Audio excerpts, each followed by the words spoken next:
All right. Hi, everyone. My name is Lindsay Kababik, and I am the supervisor of the training department at Fidelco Guide Dog Foundation. And today, and this is Devin, my son. He's 5, and this is Maya, my daughter. She's 8. And today we are going to be reading Heroes: A Life-Changing Journey by Teresa M. Pelham, illustrated by Kim Wood. It's kind of based on a sort of a true story about one of our guide dog placements. All right. Carter is wide awake hours before his alarm clock will start beeping. He knows he's supposed to be happy about being able to see his mom today, but honestly, he's freaked out. He's not ready to see her. She'll look different. She'll be different. Will she be the same person? He got the news during math class. His mother, an Army captain and college professor, had been injured on the other side of the world. She's coming home, this time for good. But an explosion, a stupid accident that never should have happened, had made her blind. What kind of teacher will she be? Wait, what kind of mom will she be?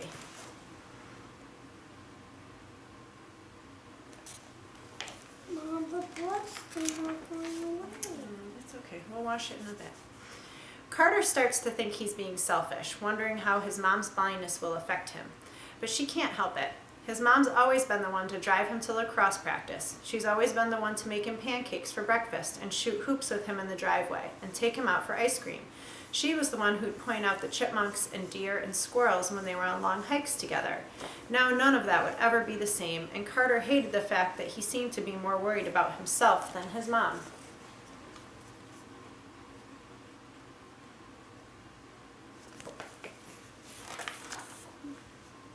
All of that changed as he watched her take slow, careful steps off the plane. He felt so bad for her. Someone had to tell her which way to go. It was terrible. Carter and his grandmother took turns hugging her. The 3 of them tried not to cry at first, but then they all just stood there holding on to each other, letting the tears flow.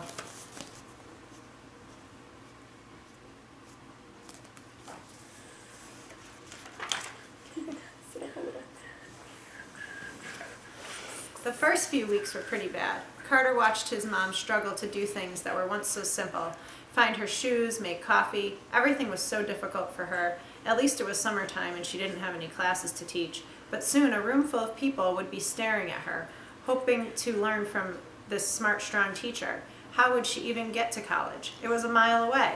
Carter's mom told him a special dog, a Fidelco German Shepherd guide dog, was going to live with them to help her.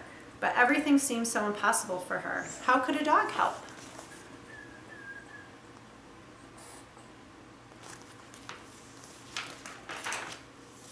The next day Scout arrived was a day Carter would never forget. Carter was waiting on the front steps and watched as a van pulled into the driveway. A young woman opened the back door and attached a leash to a black and tan dog. "Come," she said, and the big dog hopped out. He was huge. He had a fluffy tail and a really big head. He looked just like the friendly police dog who had come to Carter's school last year. The woman walked up to the house and the dog walked alongside her. "You must be Carter," the woman said. She smiled. "I'm Laura, and this is Scout. We're from the Fidelco Guide Dog Foundation in Connecticut." Carter wanted to be excited. He really did. He wanted to be friendly and nice and helpful. But instead, he ran inside the house and down the hall to his room. He slammed the door and hoped nobody would follow him.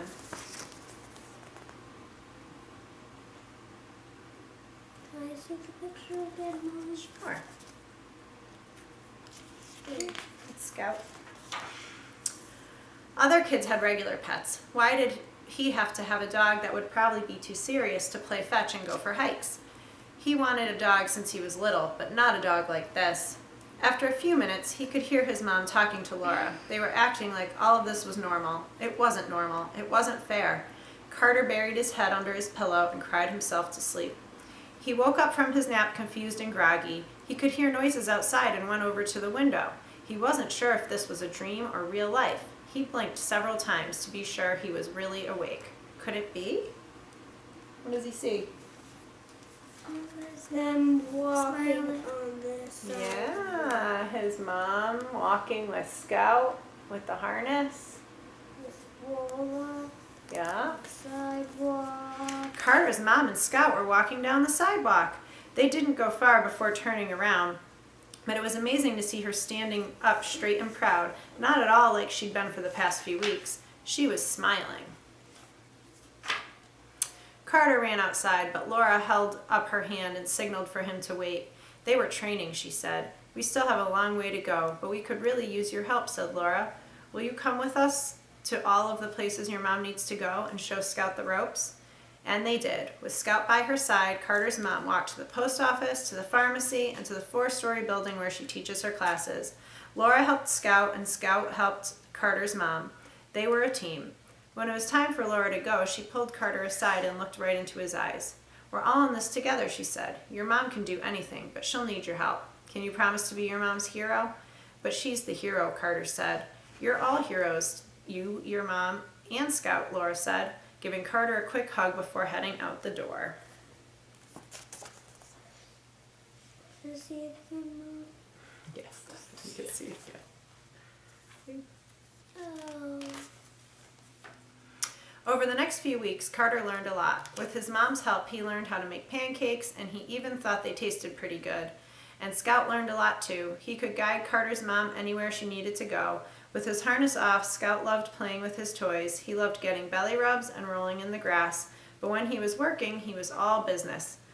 One late summer day, Carter woke up and felt a cool breeze blowing through his bedroom window. Today would be a perfect day for a hike, he thought. But then they couldn't go hiking anymore. Could they?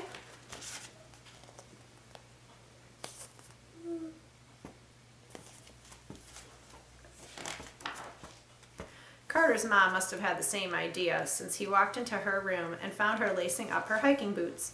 You ready? She asked. Absolutely, Carter said, hiding his fear. They could do this. The trail behind their house was more overgrown since the last time they'd been there. Carter started to worry that they'd made a mistake. Maybe they couldn't do this. Maybe Scout wouldn't be able to handle it.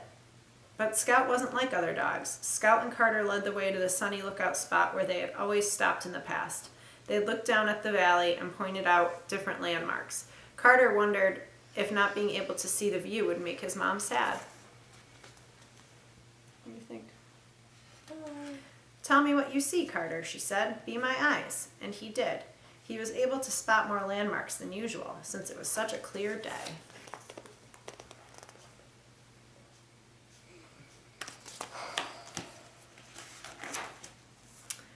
Then they heard a rustling in the bushes behind them. Carter and his mom both quickly turned their heads toward the sound. But Scout kept his focus. I bet it's a chipmunk, said Carter's mom. He was right. The little critter scampered across the trail and was gone in a flash. Why doesn't Scout want to chase it? Carter asked. Scout's job is to help me, not to play, she said. He was trained not to get distracted. Walking back home, Carter's mom was smiling, but a single teardrop rolled down her cheek. What, Mom? He said. Are you okay? I'm okay, she said. It's going to be fine. I'm going to be fine. With you and Scout by my side, I feel like I can do anything.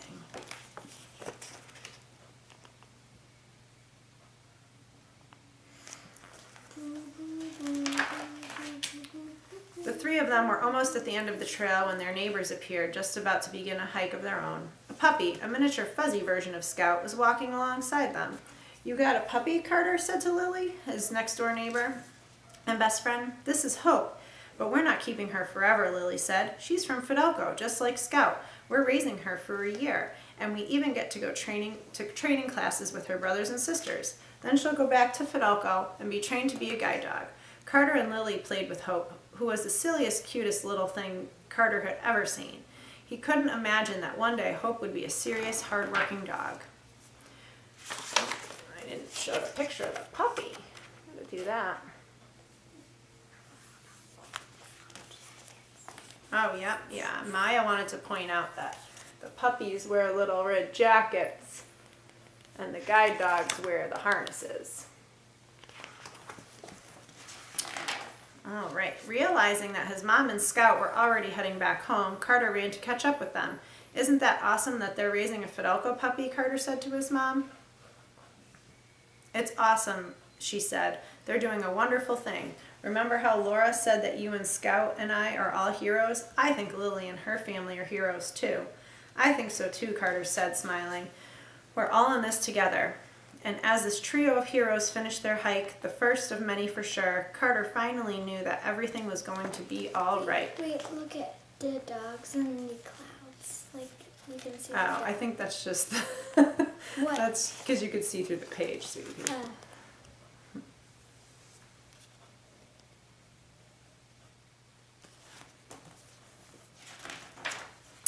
And this next page just shows, so that's it. You like the story? Yeah. So these are just some of Scout's litter mates. Tell the dogs. Each litter is assigned a letter. So Scout was part of the S litter, and his siblings were Sadie, Sammy, Sunny, and Stitch.